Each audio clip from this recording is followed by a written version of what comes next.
Well, the offseason is officially here and it's definitely not waiting around for anyone.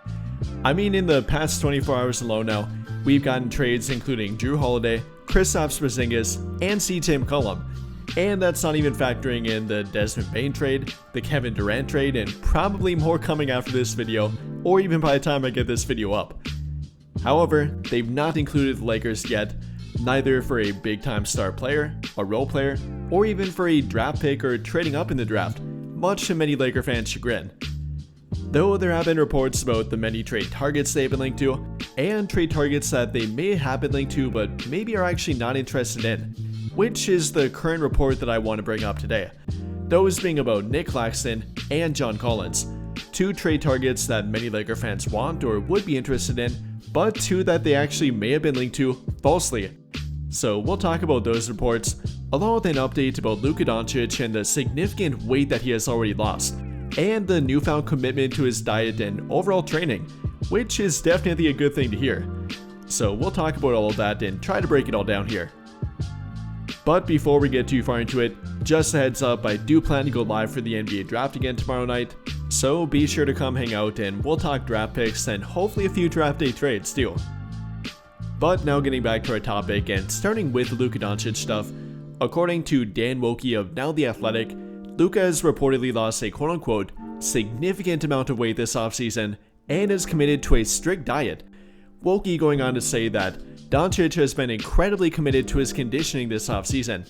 He's dropped significant weight and is working on a strict diet and cardio training, according to a source with knowledge of the plan. In a shift from his normal offseason, he spent a month away from on-court work to focus more on his body.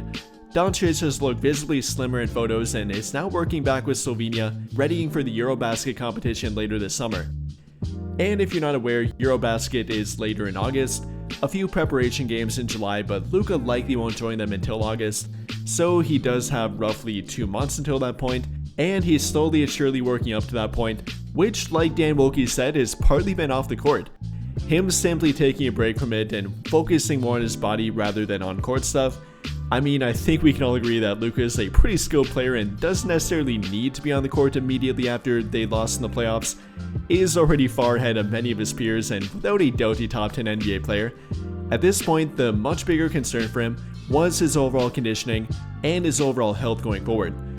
Obviously an NBA talent and a world-class athlete, so not gonna follow the fat narratives or anything like that, but I think we can all agree that he was a little bit overweight and not quite at peak conditioning, which he probably could benefit from getting to and which he might be at right now. I mean, whether you want to look at the photos, the videos, the reports like this one, he definitely has lost weight and definitely is a whole lot more committed to it.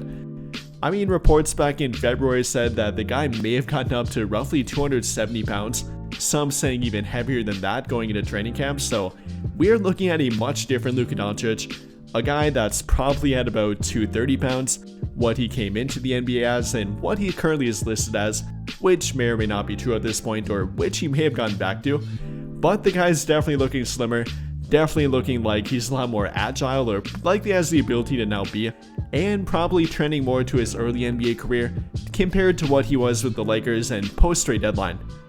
Now I know some people are worried about him losing weight and potentially not being as physically imposing after that point. After all, Luka does like to move defenders around and especially in the mid-range area, get defenders on his hip and kind of have them under his control and move them around and them not being nearly as strong as him. But even Luka with 40 pounds less of weight or 30 whatever it might be, I think he'll still be able to do that. It's much less about his overall strength and physicality, rather than him simply being smart and knowing how to get defenders on his hip and knowing how to take advantage of them and where they are on the court. That's simply Luka's IQ with a combination of his strength. Yes, I would agree with that, but again, Luka at 230 or 250 doesn't really matter. I still think he'll be able to do that and will take advantage of defenders no problem. So if you ask me, nothing about this report's a bad thing. Luka taking his diet, conditioning, and overall health a lot more seriously. And yes, we've heard about this in prior off seasons, but it's not been every off season that Luka's been coming off a trade deadline where he just got traded.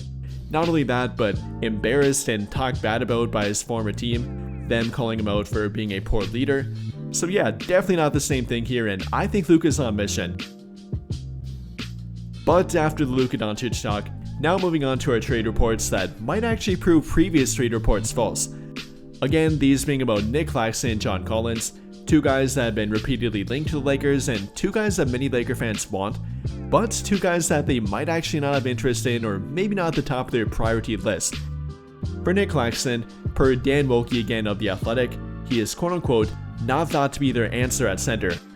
Now, whether that means they wouldn't trade for him or simply he's not their top trade target at center, I'm not quite sure. But it does hint at them probably not being their number one option for a trade, him not being the guy that they want to have at their starting center spot, which could be for a various amount of factors. Number one might be his contract, I guess. I pointed this out in previous videos. Isn't a terrible contract per se, I don't think so at least. Is again worth roughly $25 million this season, that's the part I don't like. But the part I don't mind is the fact that it does decline over time, dropping to roughly $23 million during the 2026-27 NBA season, followed up by only $21 million in the 2027-28 NBA season. Only roughly 11% of the salary cap at that point.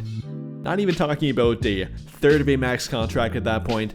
And for a guy like Nick Claxton, who I think would be a great fit with Luka Doncic, is a lob threat, is a good rim protector, is a switchable defender at that, and not many centers can say that they can switch 1 through 5, but he can. Then on top of that, not only is a lob threat, but does have some dribble game, can put the ball on the floor, can even bring the ball up the floor following a defensive rebound, and that would be a fun pairing with Luka Doncic. But between the contract, then with his lack of three-point shooting and lack of free throw shooting, he's not a good free throw shooter, I will admit that. Will that be a problem for them, and is that their number one problem with him? I'm not entirely sure, but maybe it's another factor for him. Isn't a good free throw shooter, roughly 54% on his career up until this point, and that's not very good.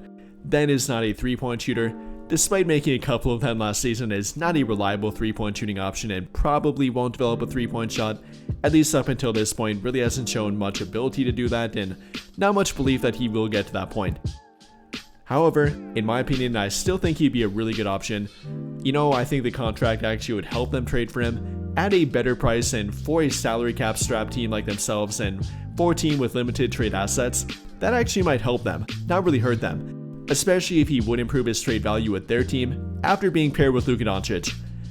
But I guess if you want to compare him to other center trade targets, you know, I don't entirely believe that a guy like Daniel Gafford or Walker Kessler are very realistic, but if you put them above him, then I'm completely fine with it. Then moving on to John Collins and why the Lakers are maybe not interested in him. This coming from Mark Stein, him saying that any talk about the Lakers being interested in him would be a quote-unquote mischaracterization. Him talking about the reports linking them to Walker Kessler, which he did not deny here, and saying that they have contributed to their interest in a guy like John Collins, but that's probably not true, or definitely not very heavy interest for that fact. And you know, I don't really have a big opinion about this one. I've talked about John Collins and I like him as a player, don't think he'd be a bad fit for their team and would be a good fit in some regards, but he's not really their direct answer and wouldn't address a gigantic need for their team. Neither at center, isn't really a true center, does play there roughly 20% of the time I guess, and can play there in a small ball lineup, but is more of a power forward that isn't a switchable defender, so you really couldn't put him in their starting lineup. If you're replacing Rui Hachimura with him, then you kind of run into the same problem.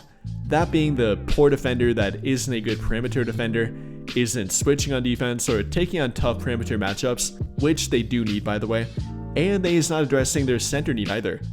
So at that point, do you really want to trade Rui Hachimura, arguably their best expiring contract with actual trade value, and a guy that actually is good for their team and a guy that I wouldn't simply trade for nothing?